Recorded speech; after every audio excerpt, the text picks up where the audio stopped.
يا نبي السلام عليك، يا رسول سلام عليك، يا حبيب سلام عليك صلوات.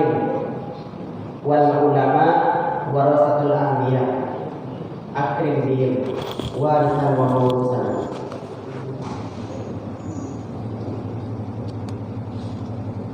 Seorang syekh, seorang ulama yang masyhur pada zamannya, beliau menuliskan sebuah mukadimah indah bersajak dalam kitab karya beliau yang biasanya sering terdengar di telinga kita. Mungkin beberapa yang tidak asing, bapak-bapak atau ibu-ibu pernah membaca kitab Bulughul Maram. Apa yang disampaikan beliau? Alhamdulillahi ala ni'amihi zahirah wa batinah, qadiman wa hadisan. Beliau bersyukur, beliau mengucapkan alhamdulillah, bentuk seorang hamba, bentuk syukur seorang hamba kepada Sang Khalik. Atas apa kita bersyukur? Ala ni'ami, atas nikmat yang telah Dia berikan. Nikmat apa? Zahirah wa batinah. Nikmat yang kita sadari maupun yang tak pernah kita sadari. Nikmat harta, nikmat keluarga, batinah, nikmat yang bahkan terkadang tidak kita sadari. Setiap hembusan nafas, setiap langkah kaki, setiap cahaya yang bisa kita lihat, setiap suara yang kita bisa dengar, setiap barang yang bisa kita sentuh, terkadang itu menjadi nikmat batinah bagi kita. Kemudian ada namanya itu nikmat qadiman wa hadisan. Kita bersyukur atas segala nikmat yang telah Dia berikan, nampak, tidak nampak, kita sadari, tidak kita sadari, maupun nikmat itu telah berlalu atau sedang kita nikmati, atau mungkin bahkan yang belum kita nikmati. Kemudian poin kedua disampaikan oleh Ibnu Hajar, Tsumma sholatu wassalamu ala sayyidil mursalin. Dalam sejarah agama yang diutuskan oleh Allah SWT kepada nabi-nabinya, hanya pada umat Muhammadlah disyariatkan untuk mengakui Rasulullah. Itu sebabnya untuk memasuki Islam sebagai umat Rasulullah Nabi Muhammad, dua syahadat. Syahadat untuk Allah SWT, asyhadu an la ilaha illallah, mengakui bahwa ada Tuhan selain Allah. Kemudian ada yang namanya syahadat untuk Rasul, mengakui kalau bahwasanya Muhammad adalah Rasulnya. Kalau hanya sekedar mengakui Tuhan Allah SWT sebagai Tuhan, maka orang Kristen bisa bersama kita, orang Yahudi bisa bersama kita, karena dalam Injil diakui Allah itu ada. Tapi kenapa mereka tidak bisa bersama kita? Karena mereka mengingkari Rasulullah SAW. Karena orang Yahudi mengingkari Nabi Muhammad tidak lahir dari keturunan mereka. Kemudian poin ketiga yang disampaikan oleh Ibnu Hajar, Tsumma ala alihi wa ashabihi. Setiap salawat yang kita bacakan, burdah yang kita sebutkan, Allahumma sholli ala sayyidina Muhammad wa ala alihi wa ashabihi. Bangkok ado keluarga Rasulullah, kemudian sahabatnya. Pendakwah kan semua muslim. Apa bedanya? Ya beda. Karena ketika Rasulullah SAW dengan Islam di awal-awal, maka keluarga beliau lah yang menemani mereka, yang menemani beliau. Ada Khadijah yang menyelimuti beliau dinginnya malam. Ada Umar yang bersiap mengangkat pedang terhadap musuh-musuh beliau. Ada Abu Bakar yang melindungi beliau dari segala perhubungan. Ada Utsman yang selalu memberikan hartanya untuk agama Rasulullah SAW. Alladzina saru fidini. Kemudian ada poin yang keempat, 1, 2, 3, 4. Poin yang terkadang kita lupakan. Poin yang terkadang kita umat muslim zaman sekarang kita lupa. Karena memang jarang. Karena memang paling terakhir kita paling keras untuk mengingat keluarga beliau atau sahabat beliau. Ada poin keempat yang tak kalah penting yang disampaikan oleh Ibnu Hajar. Wa ala asba'ihim alladzina warisu ilmahum wal ulama warasatul anbiya. Akhirnya. Kemudian poin keempat, pujian atau doa yang diantarkan oleh Ibnu Hajar itu adalah untuk para tabi'in kita. Islam pernah menguasai dunia, Bro. Islam pernah menguasai dunia, Pak. Bukti sejarah bisu ada di sana, ada di Timur Tengah, ada di Turki. Zaman Umayyah, zaman Bani Abbasiyah, zaman Turki Utsmani yang telah runtuh 100 tahun yang lalu. Paling terakhir, dunia pernah berlutut di kaki Islam. Islam pernah menggenggam dunia. Tak ada satu bangsa pun yang takut dengan Islam.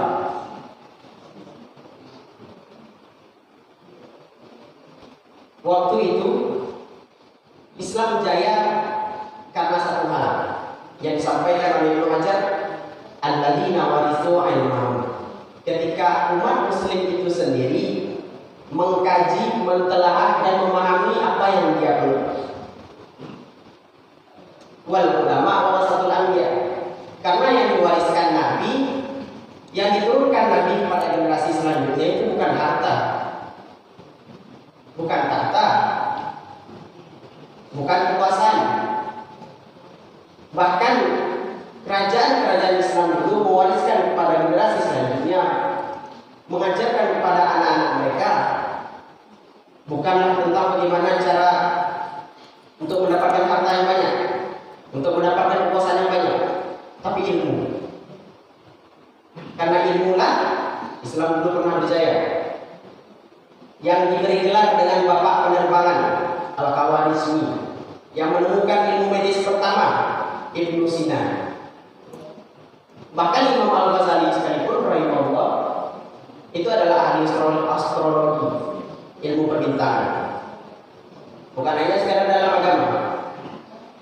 Itulah kenapa rata-rata umat Islam menjadi umat terbanyak di atas dunia, tapi tidak bisa berbuat apa-apa karena mereka kosong. Maka hendaklah kita membangun kembali, mulai dari bahkan keluarga kita paling kecil. Karena dari sana kita mulai. Betapa mirisnya kita melihat anak-anak kita, atau bagi Ambo sendiri itu adalah kawan-kawan mungkin yang pergi tawuran atau malam-malam, tak jauh beda dengan binatang. Bukan itu yang dilakukan umat Islam zaman dulu untuk bisa mencapai kejayaan. Betapa mirisnya kita lihat saudara kita di Palestina diserbu oleh banyak-banyak negara bangsa-bangsa. Tapi apa yang bisa diperbuat oleh Uni Emirat Arab? Apa yang bisa diperbuat oleh Arab Saudi? Yang dimana Islam muncul pertama kali di sana. Apa yang bisa mereka buat? Tidak ada. Negara-negara kecil yang sudah lama kehilangan kejayaannya yang berani menentang. Syria, Lebanon, Iran. Hanya mereka yang berani untuk menghadapi Irak, untuk menghadapi para negara overpower sekarang. Baik, amma pengurus yang terhormat beserta jajaran yang aku hormati, terlebih kepada bapak-bapak, ibu-ibu, guru Ambo, Bu Amrina, terkhusus untuk beliau. 6 tahun yang lalu Ambo keluar dari MDTA Muhajirin Murti. Ini beli perkenalan saya dulu. Inilah laporan itu 1, 2, ini ya. Kalau Namo setiap tahun mungkin Ambo lah perkenalan dulu di situ.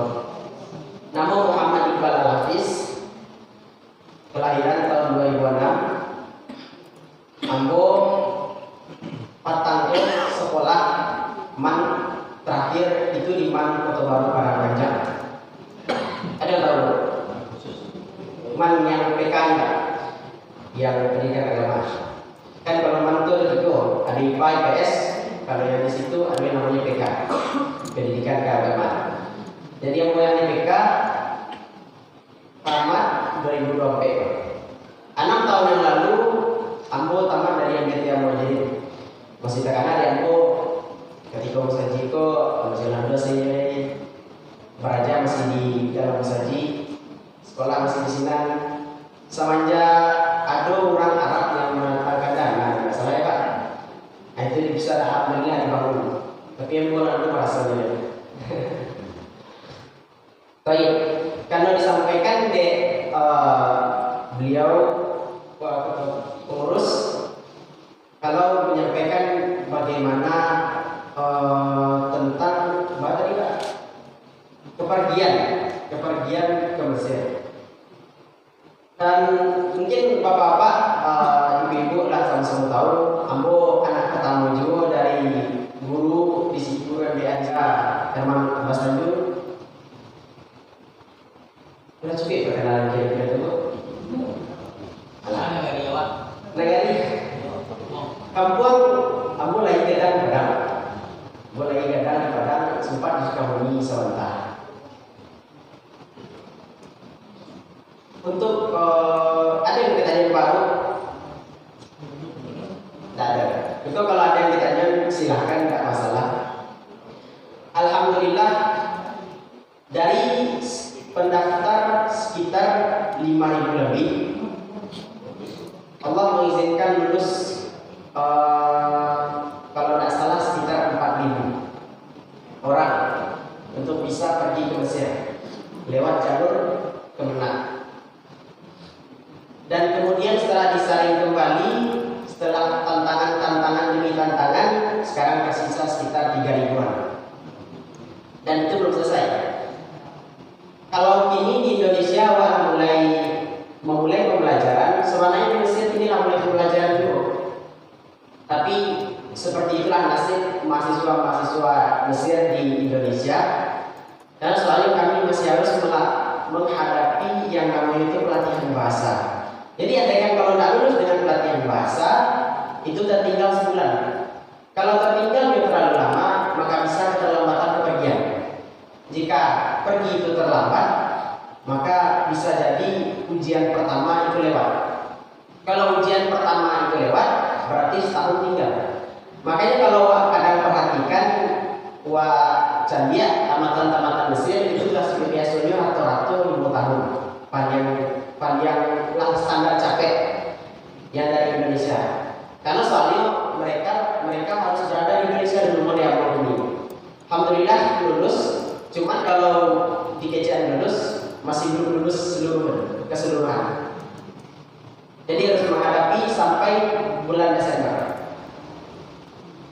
Adapun tujuan aku kemarin bukan untuk kayak lah tamat Mesir, enggak, tapi murni karena ambo dulu lulus di Siko MDTA dan kemarin berkunjung untuk bersilaturahmi meminta doa bapak-bapak ibu. Ini bisa meminta doanya, Pak.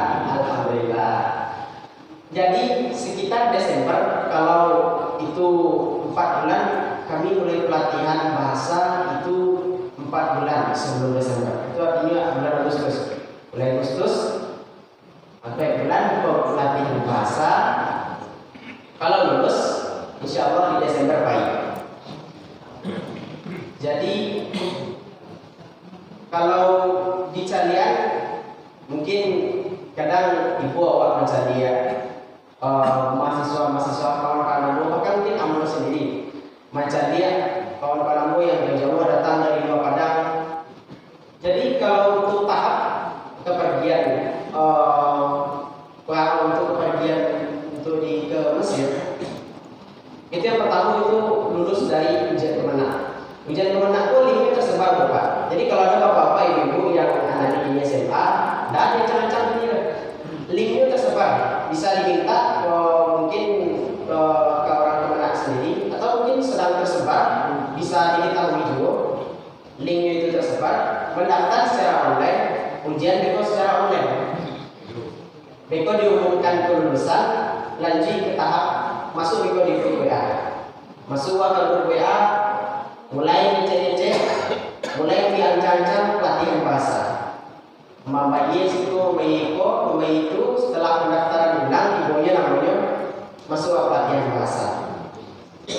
Di pelatihan bahasa maka akan dijalani 4 bulan, sekitar 4 bulan, tergantung berapa tahap yang kita lulus. Kalau aku sendiri itu alhamdulillah tembus sampai level AP. Jadi untuk pelatihan bahasa ketika awak lulus itu dinilai ada 7 tingkatan. Di tingkatan bara awak kelihatannya. Semakin tinggi tingkatan awak, semakin sudah capek pelatihan bahasa. Semakin capek sudah pelatihan bahasa, ketergantungan mediator awak bisa payah semakin capek. Setelah selesai pelatihan bahasa, maka awak tinggal menunggu kepergian. Mungkin untuk dari segi kepergian ke Mesir bagi bapak-bapak, ibu-ibu yang punya anak yang ingin melanjutkan pendidikan ke luar negeri, mungkin itu bisa tahap atau mungkin bisa menghubungi Amrojo kalau untuk bisa minta tips. Itu yang mungkin bisa saya sampaikan dari segi Mesir. Itu ya. Mbak,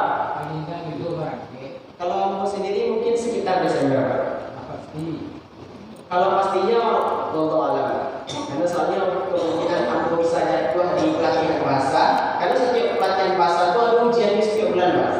Ada ujian setiap bulan dan ada namanya ujian penyertaan ijazah. Jadi ijazah di Indonesia dan ijazah di Mesir itu berbeda.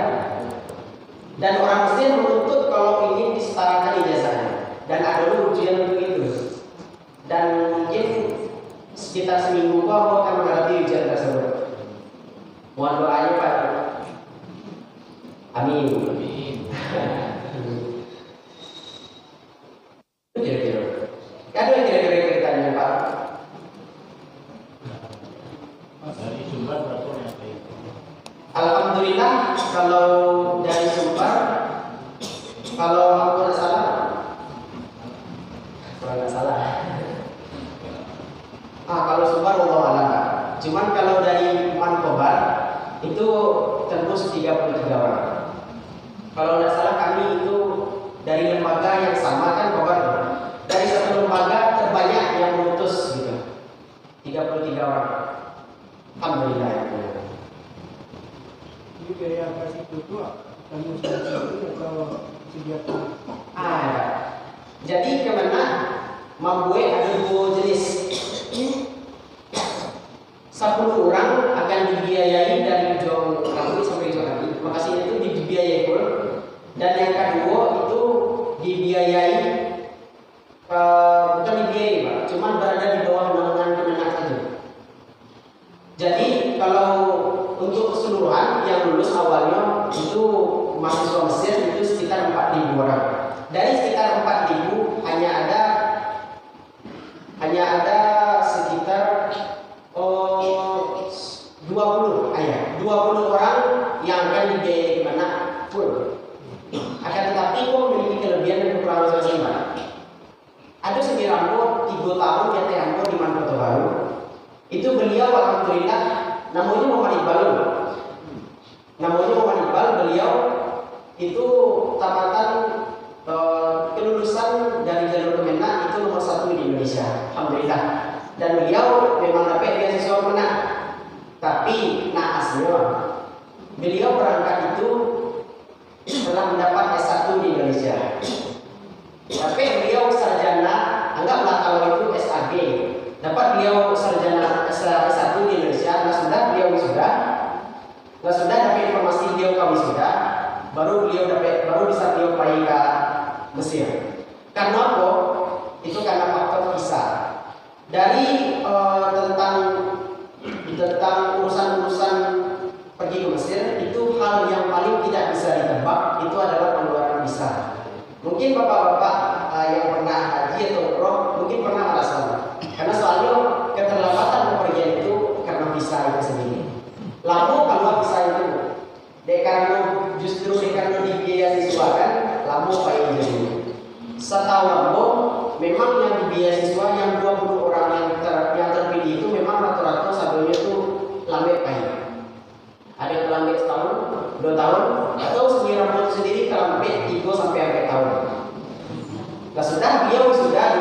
satu di Indonesia, baru bisa pergi ke Mesir. Mami satu. Itulah ketabahan orang yang dapat beasiswa itu. Kalau aku sendiri itu alumni Saki tidak dapat beasiswa. Tapi dari segi waktu, kamu merasa bersyukur karena kamu bisa pergi cepat. Kalau dari segi biaya pendanaan itu biar kalau yang 20 orang akan dibiayai oleh pemerintah, yang pihak yang lain itu membiayai mulai dari kepergian, mulai dari pembiayaan pelatihan bahasa, mulai dari pembiayaan permintaan ijazah dan lain-lain. Nah, waktu berlanjut juga kesimpulannya apa? Kesimpulannya. Jadi kalau disimpulkan, dan Pak, memang dari setiap penyampaian itu harus ada penyimpulan. Penyimpulannya adalah yang paling penting, tidak harus ke Mesir, tidak harus kemanapun. Marilah kita sama-sama untuk memperbaiki generasi. Nah, itu karena saya mau mencari keadaan awak ini, keadaan Sumbar ini, keadaan Indonesia ini. Itu karena di Mesir itu sendiri ada yang namanya Nabi Musa, ada yang namanya Fir'aun. Jadi tidak harus ke Mesir, marilah kita sama-sama untuk membangun generasi itu. Buat kalian kejayaan Islam yang pernah hilang dari hati dunia. Buat gue Nabi bangga. Jadi mungkin itu kesimpulannya. Karena waktu lah jauh lewat, lah jauh karena ambo izin pamit. Dia kok kurang lama mania cik bawang dek kurang lebih kronologi dek kurang ini atau dek kagak masakan terlebih masak. Itu kata-kata dari ayah ambo. Kalau ada studi salah sambah, kalau ada salah sapu, kalau ada kato salah sapu. Kira-kira kalau salah boleh dimakan Pak? Boleh dimakan Bu? Unsur makola wala tanzur makola. Cari apa yang disampaikan dan jangan cari siapa yang menyampaikan. Karena hal yang besar bisa berasal dari hal yang kecil. Wabillahi taufiq wal hidayah. Assalamualaikum warahmatullahi wabarakatuh.